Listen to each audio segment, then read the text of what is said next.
check my latitude. Ooh, I like that. Ooh, I like that.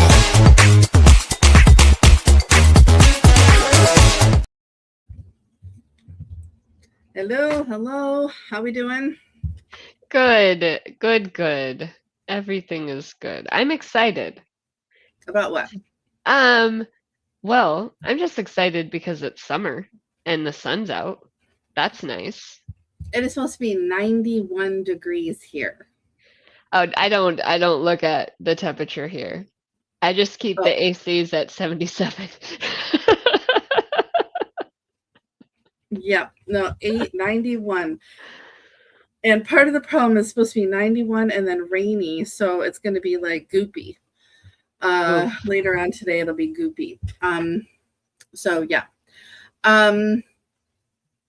But we are hoping the rain stays away because today we are going to a conference, and we'll talk about that in a minute, like an expo thing. But this evening, we're supposed to see an outside version, like on an outdoor stage of West Side Story. But I hope it doesn't rain. Well, that will be fun. Yes, not if it rains. Yeah, no, you don't want it to rain out.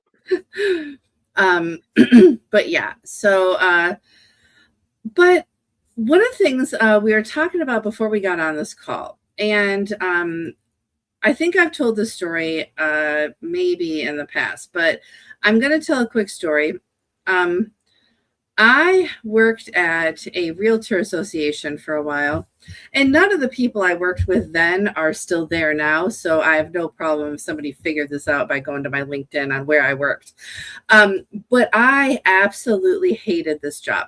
It was my first foray into nonprofit work, which is a different, it's not like a Boy Scouts or something. Like it's a membership nonprofit, but I hated it. I absolutely hated it. And I cried pretty much every day in the parking lot before I walked into that job. And I needed the job. It was at a time in my life where I could not have a job, right? And so one thing, though, I learned from that job was when I finally quit, and they hired the new person outside, it wasn't like an internal person or whatever. I found out later that this person absolutely adored the job. She loved it. She stayed there for years. You know what I mean? And I'm like, how? I wanted to literally, that job was the first time I thought prisons have really good libraries. I would be okay. Okay, that was like the first job that made me think that. I could make it. I'd be fine, right? So I realized, though, that the job I hated was someone else's dream job. Mm-hmm. And because I stayed there for so long, I was stopping somebody from their dream job, right? I had to get myself in that mindset of I'm being selfish by staying there. And now I've been lucky. I've had some really great jobs since, but I have left jobs because I saw the writing on the wall. Right? I'm like, I've been here for 2, 3, 4 years. I love what I do, but I see some things changing and I'm not going to love it down the road.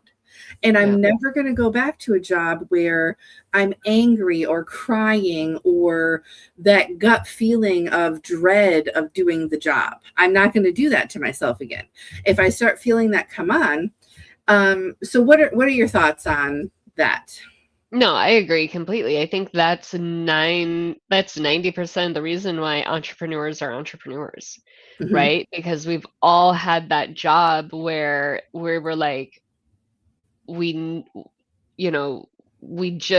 wasn't for us. It's not what we wanted, or we loved the job, but all of the entities around us dictated how we did the job, right? And it's really hard when people are making those decisions for you when you're like, hey, man, I'm doing my job. I'm completing what you're asking. I might not be doing it along the lines of how you think it needs to be done because I'm a different kind of person. I learn differently. I see things differently, but I'm accomplishing the same outcome and the same results that you would, right? Or, hey, if we would pull these things in, it would be a whole different scenario. I had dinner with somebody yesterday, and they're a mechanic for machinery. Sure. They were talking about how they hated one of their jobs that they worked in because the management had no clue, right? They don't know how to go in and wrench something or why we're, taking these machines down. And he was like, I took a pay cut for the job that I have now. And the boss that I have now will actually have a conversation with me of how do we problem solve and troubleshoot this, right? My boss isn't leaning on me to pull the weight of the company. But yeah, and he was like, and I do my job well, so I get bored and now I get to look at other avenues, like I go study some other part of the company of how to do drafting or whatever. Because he's done his mechanical job and, Sure. and have things breaking down on him so he can go explore things and they allow him that freedom, right? So he was like, at any other job, if I got bored, I would leave because they're just requesting me to sit here. However, here they're expecting me to use my brain. And I think that when you have that goes with last week's conversation of supporting coworkers, right? But even with what you're talking about, if you're doing a job that you despise because it doesn't flow with who you are or what you're doing, it's going to be difficult. But there are other people who work better in those situations. Sure, sure. And that's the thing. Like the reason that I didn't like that job for a while, there were a couple of humans that made my job ridiculous, but it was very if you don't do A and then B and then C in the exact way that my supervisor wanted me to do A, B, and C, you were doing it wrong, right? And I don't work well with that because I believe that there are, 52 ways to do something, and I just need the end result to be right. Yep, Now, exactly. if your way takes 3 weeks and somebody else's ways takes 3 days, we're going to have a conversation. You know what I mean? Yeah. But there isn't just one way of doing it. And I think that you need to, it's hard in an interview. It's hard in an interview when, even if you, especially if you just have one, but even with like a 2-3 interview concept that a lot of companies are going to, you can ask the questions, how is leadership? What is your supervision style? All the things. You can try to get that about the company, but you never really know until you walk in the door on truly how that leadership manages down. Well, in 9 out of 10, the person interviewing you is not the person who is your manager. Sure. Especially with one interviews. Yeah. Yeah. A lot of interviews, like the first interview, it's always just a HR person, prelim, filling out people, what are, Sure. And then once you get to the second one, then you can get into like the person who's there. And it is But they're important trying to put that good foot forward. That's the problem with interviews, right? Yeah, I'm super easy. Open door. I love feedback. But no, you don't. I've been here 3 days. And I moved a widget and you got mad. You're like, quit moving my cheese. Like, no. And so they're putting, but just like interviewees do also, right? Yep. We put our best foot forward. Nobody is like, yeah, at my last job, by the way, I stole, pens out of the closet every day and nobody noticed. Nobody's saying that in the next interview. No, they're not. Right. And by the way, I'm a pen klepto in case anybody cares. That's why I use that example. The bank pens, I have about 80 bank pens from different places. They just make it in your purse, because you put it down. You put it down because you have to grab something, and then you lose the pen, so you grab another pen, and then you put it in your purse because it's out of the way, and you walk out with 5 of them. I know how that happens. I do it. Yes, that is me all the way. When somebody's like, "Where's my pen?" I'm like, "Oh, I probably have it." Like literally, it's me. Is it blue or purple? Which one? Right. No, and I think that that is, you know, when you're at the interviews, they're going to try to put that best foot forward, and it Yeah. is difficult. And I think that's why, you know, we have 30-day hire-ons. We have that 30-day probation period of, is this employee a good fit, or, you know, and even then, sometimes you don't know it until you've been there a year and you're like, oh, the mundane, right? The monotony of this job. The, you know, the new shiny wore off and now we're sitting in it. Or, you know, you just different people are interact with you in different ways. And it's really important with that aspect of, how can I manage this and where do I maintain these situations, right? And so when you're working, or even when you're a business owner, you want to keep an eye out for those. You want to keep an eye out for what is working or what isn't working. I lost a job because I did not work well with, I had worked there for 3 weeks, and I did my system, I did my stuff, and the person next to me she'd been there longer, um, and she just didn't, something about me didn't sit well with her, and she had been there longer. She was, you know, a personal favorite of the space, and I was interrupting their space. So I lost the job. And I'm okay with that. I am 100% okay understanding that I wasn't a good fit in that situation, Mhm. right? And there's times where you have people who make it to where they aren't, you know, they make it to where you don't want to fit in. And you have times where you think that you're fitting, but you're making other people uncomfortable and not knowing it. And a lot of that is like, how can we have a conversation of, hey, these are the situations, these are the things that are happening. And I think at that time that I had that job, I had just come out of a space where I was just high stress. Sure. And when I'm high stress, I have a very like stern part about me. And so I can see very well how I didn't fit into the dynamics because I was very stern in that space. I think this just all comes back to, once you get that feeling that you aren't the fit here, Yeah. right? Aren't this isn't working. Somebody else is waiting for that job, right? So I'm not saying quit that day, because we all need to pay the bills. That's not what I'm saying. Do not think that's what I'm saying. Okay. So if you're watching, however, start looking, Yep. right? Start figuring out what you have a passion for. And I wrote a blog about this about a week ago. So if somebody wants to go find that and read it, but every job will have the mundane. So if you're waking up one day and you're like, I hate filing, yeah, sorry to break the news to you. Every job is going to have some sort of organizational concept, whether you're virtual or in person, right? You have to be able to file. Oh, no, don't. Brittany files for other people. Don't let her live in some fantasy world. Look at her Canva someday. Okay. So, all right. But she is great at organizing for other people. That part I will say. Okay. But her files, and I'm the same way. If you look at my Canva, I actually had to share my screen with somebody the other day, and they're like, "How do you find anything?" I'm like, "I know where it is. Shut up." It's titled Goofball Gorgeous or something. Something. So I don't you know what just I named search it, for but I know where it Goofball is. Gorgeous. But the end result of this is, like, don't stay somewhere that you hate. And as soon as you have that feeling, start looking. But evaluate, take a day or two and say, what do I want to be when I grow up?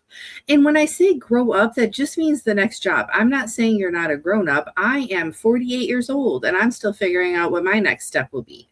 Yeah. Right. I have a few options that I'm looking into to see what my next steps are, but I don't know what they are right at the moment. So I'm staying where I am because I love what I'm doing. Yeah. And And that's not just because somebody I work for might be watching. I really do love what I'm doing at the moment. So I just got done, you know, kind of going through that I don't want to be an adult stage, so I'm going to take an easy job. I'm going to but take that's something. where I go in, I do my job, and I come home, right? Right. When you are Sometimes home, you after, don't have to think about it. Right. yeah, and sometimes after managing and running businesses and constantly being 100%, like I needed that step back. I needed that break.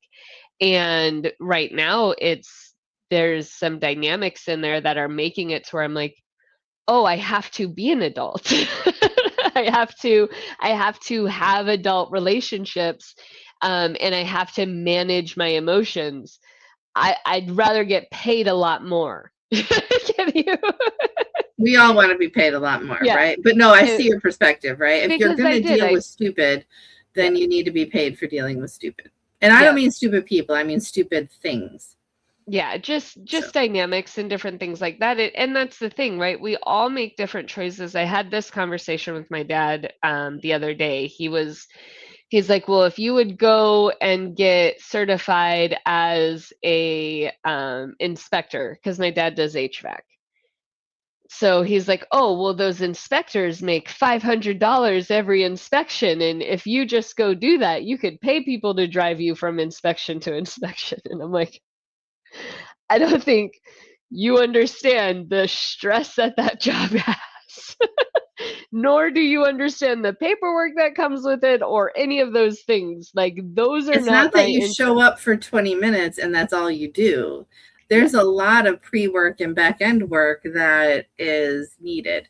Yep. Also, I don't even know what the certification cost for that is, but I'm going to go with this 3 to 5K just to get certified as an inspector because they don't want every, Joe Schmo on the street becoming an inspector.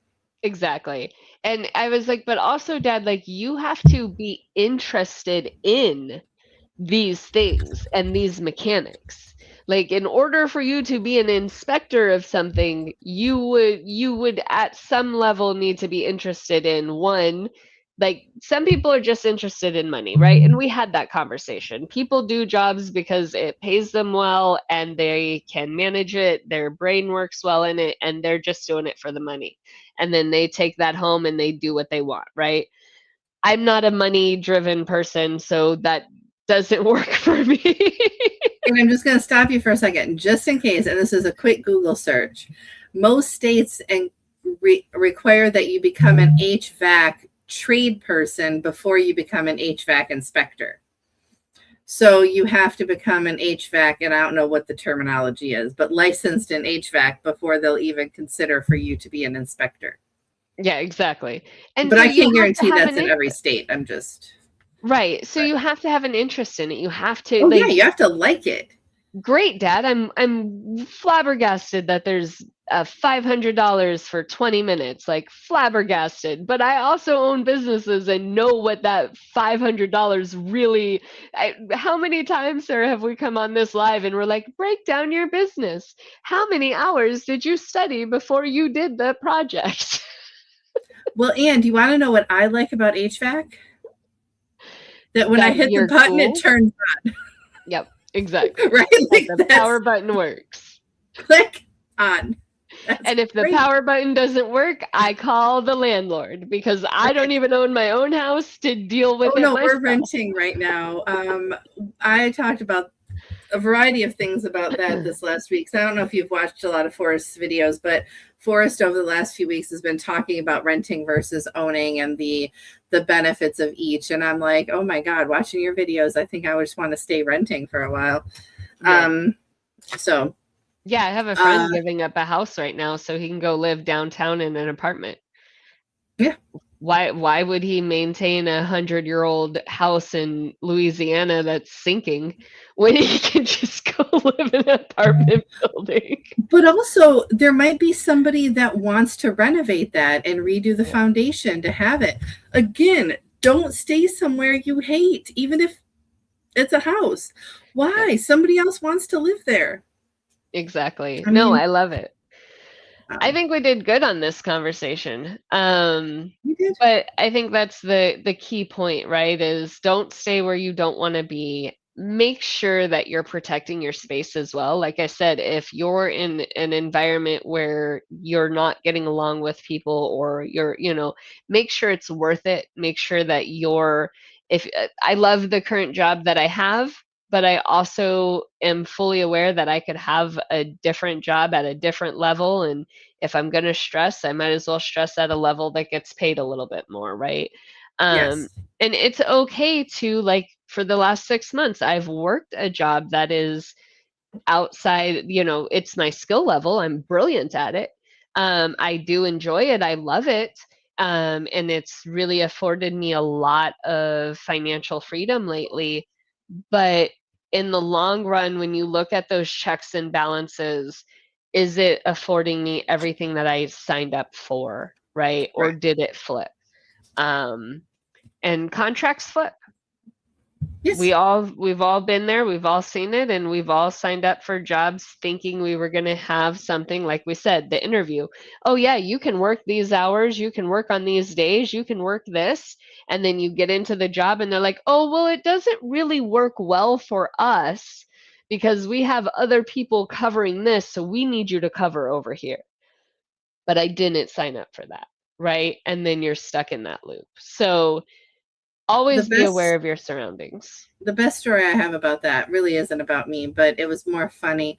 So I worked at the Boy Scouts for years, and anybody watching the Boy Scouts, or watching this from the Boy Scouts, especially a parent or guardian or grandparent who helped with being that adult for the Boy Scouts, you bring your kid in and they're like, "Oh yeah, we can sign up your kid. Great, super cheap. It's actually cheap to join the Boy Scouts in comparison to other things. So do you want to volunteer? It's only 1 hour a month." 1 hour a month. No. We lied to those parents. Every single parent, we lied to them. Every single parent. So not only, so that Okay, was just a but volunteer thing. hold What? on. First of all, any parent walking into a after school school associated program expecting to not put in as many hours as your kid puts in. Most of them thought, "Oh, I could just drop them off to the like Boy Scout meeting or usually Cub Scouts, because Boy Scouts, a lot of the things you could just drop them off to, but the Cub Scout meetings, yeah. No. And then the Red Cross, they lie to their employees, and this is a joke in case anybody ever actually watches this, but especially in disaster, they're like, "Yeah, you're going to work disasters and this and that." They don't tell you the 4 fire calls you get overnight and then still having to work 9 to 5 the next day for meetings. No, you realize that after your first week, but they don't tell you that up front. They don't tell you that. Yep. No, it's all roses. Yeah, you Right. get to help families. Yay! And you do. How You help them. many? We're not telling you. And what time of the day? We're not And at telling the you. same time, we're not telling Not you. telling you. Awesome. I See? love it. But what? You were gonna say something. I muted myself and I made a face okay. because I hit a button.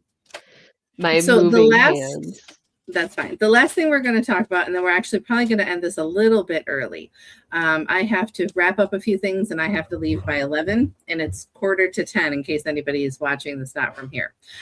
So the concept that I want to talk about, though, is how I wish we could share energy. And by that, I mean, I need less light and Brittany needs more light.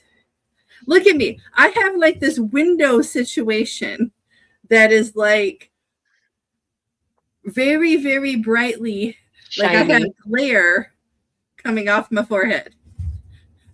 Brittany is like half dark and half light.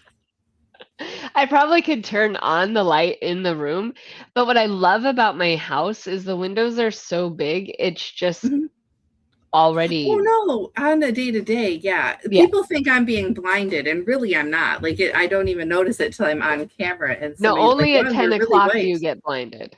Yes, it's between, depending on the time of year, it's between like 9:30 and 11. It rotates like, or moves along that based on the timeline of the day or the year or whatever. However, all right, everyone. I am Sarah. I'm with Off the Beaten Path Consulting. Go find me for more information. Brittany, who are you?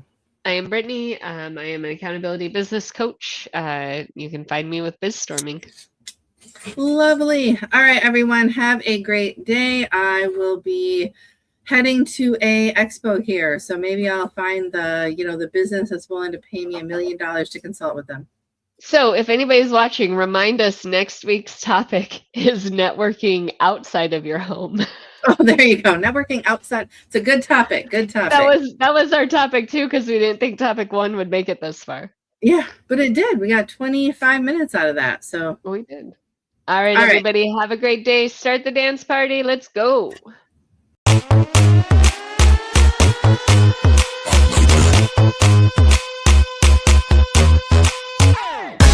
One, two, need my attitude. 3, 4, 3, 4, check my latitude. Ooh, I like that.